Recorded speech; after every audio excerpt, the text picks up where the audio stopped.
In this video, you will see exactly how real estate builds from 0 to $100 million. At level 8, if you leave before the last one, you will miss the only part that actually matters. Level 1, $0, age 23.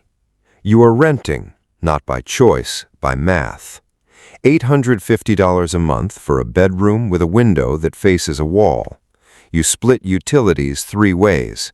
You Venmo your share on the first and wait for the confirmation before you feel okay.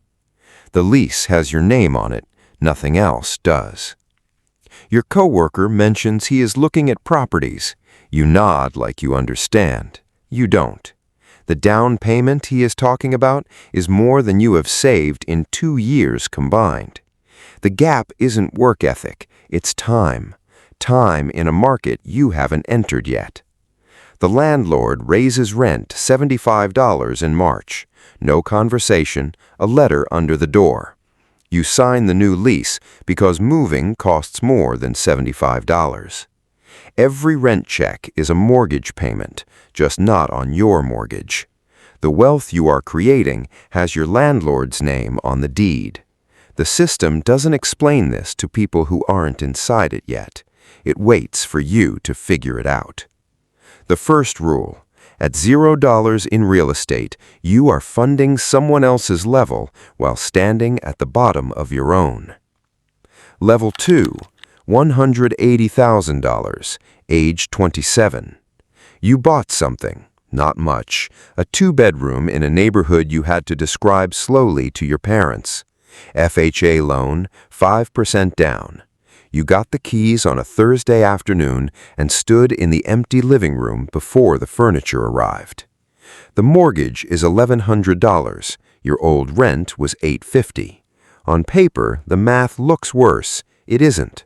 The $1,100 is building something. The $850 built someone else's something. 3 months, the furnace stops. $340. You didn't budget for that. You put it on a card. This is what ownership costs that no article prices in. The house doesn't pause when the timing is inconvenient. 6 months later, an identical unit nearby sells for $194,000. You didn't earn that $14,000. You just owned while time passed. The second rule. The first property doesn't make you wealthy. It makes you someone the system starts to take seriously. Level 3, $500,000, age 32. 2 properties. The first refinanced, the second a duplex near a university. 1 unit covers the mortgage on both. You are 32 and your tenant is paying your housing. Your accountant uses words that didn't apply to you 3 years ago. Depreciation, Schedule E, passive income. The IRS built a system that rewards people who own things. You are inside it now. You refinance the first property and pull $40,000 in equity, down payment on Unit 3. 1 property funded the next. You didn't save for years. You borrowed from what the real estate already gave you. Your friend asks how you afford it. You tell him you don't. The properties afford each other. The third rule, at $500,000, real estate stops being a purchase. It becomes a machine, and the machine funds itself. Level 4, $1 million, age 36. 4 units. Cash flow after expenses is $2,800 a month.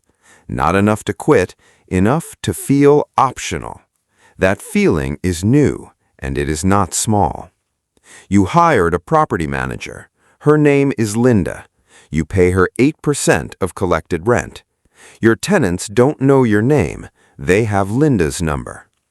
You walk into a bank and the conversation changes, not because you said anything differently, because you brought rent rolls and tax returns and occupancy history.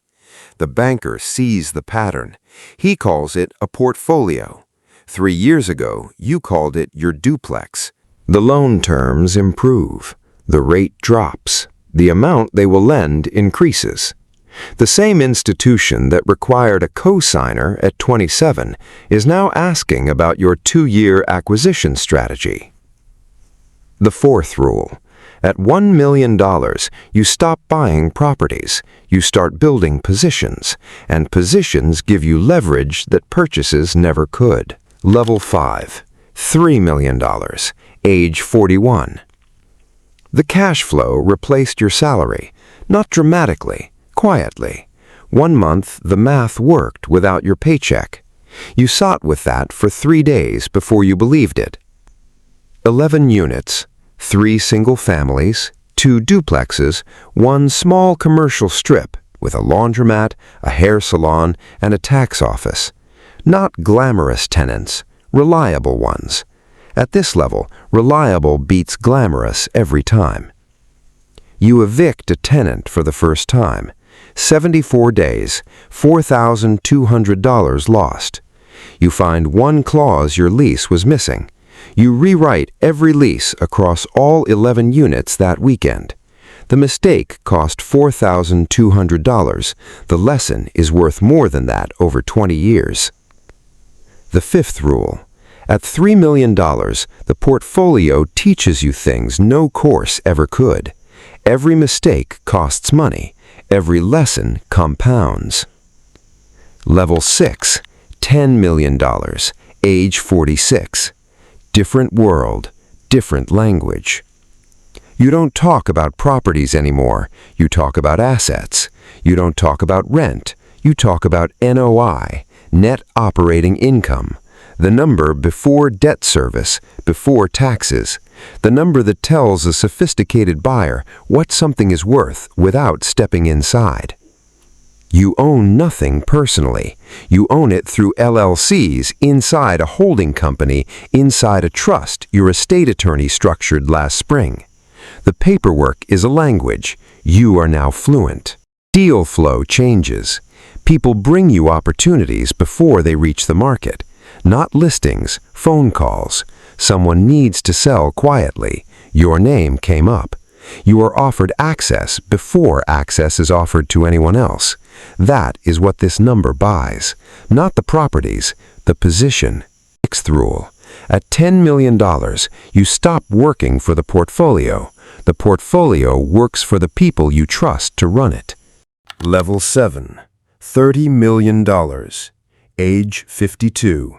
Your name is on a building. Steel letters on the facade of a mixed-use development in a city your analyst flagged 18 months before you committed capital.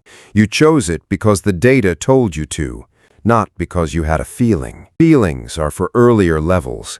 Data is for this one. You have staff, a director of operations, an acquisitions analyst, a CFO, 3 cities, 41 doors, 2 development projects mid-construction. The machine is too large for any one person to see completely. You stopped trying. You hired people to see the parts and tell you what matters. You sit in rooms where decisions aren't about buying or selling. They are about timing. When markets cycle, when rates shift, when a neighborhood crosses the invisible line between up and coming and arrived. You have been reading these signals for 25 years. The 7th rule. At $30 million, real estate is no longer your investment. It is your structure, your identity, your tax strategy, and your legacy simultaneously. Level 8. $100 million. Age 58. You don't buy real estate anymore. You control it. Buying is transactional. Controlling is structural. You have a fund now. Investors bring capital. You bring deal flow, infrastructure, and 35 years of reading markets in a way that cannot be taught from a spreadsheet or a seminar. Your track record reaches institutional investors before the first conversation happens. Your name opens doors in cities you have never visited. You walk through a new acquisition on a Tuesday morning, 120 units. You walk the halls alone before the team arrives. Carpet that needs replacing, a lobby that needs light, a building that needs someone who sees what it could be rather than what it currently is. You still see it. After 35 years, you still see it. The eighth rule. At $100 million, the real estate is no longer the point. The point is what the real estate made you, and what it made you cannot be taken back. Somewhere right now, someone is signing a lease. $850 a month, a window that faces a wall. They don't know yet that the quiet frustration in their chest is the same feeling that started every story at every level on this list. The first property doesn't need to be perfect. It just needs your name on the deed instead of your landlord's. The deed doesn't ask where you came from. The market doesn't check your history. The properties don't care how you start. You are the same person at $0 and at $100 million. The difference is not intelligence, not luck, not timing. It is the decision to stay in the game longer than most people are willing to. The door opens the moment you stop renting someone else's ceiling and decide to own yours.